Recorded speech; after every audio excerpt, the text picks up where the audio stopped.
Dito tayo banda Magagis guys. Tignan natin kung medyo maganda. Pero pare-pares lang naman eh.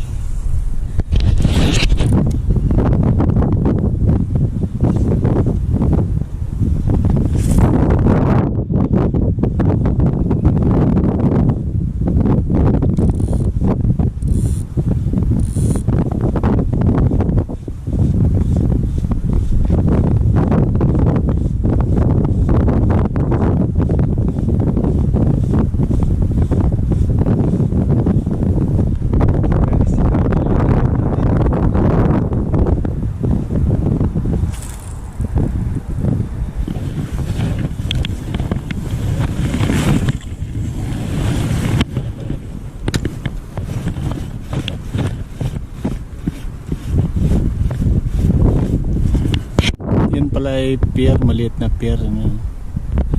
Kumbaga mga binababa lang dyan yung ano lang, mga construction supply, mga ganun. Kasi maliit nga lang. Pero yung doon sa kabila na pier, ang laki. Yan yung pang international talaga, yung pinaniningitan na. Tignan nyo yung mga kabayan doon guys. Doon mayroon din mga namimingwi doon na mga lokal. Yan ko kung may mga nahuli na yan.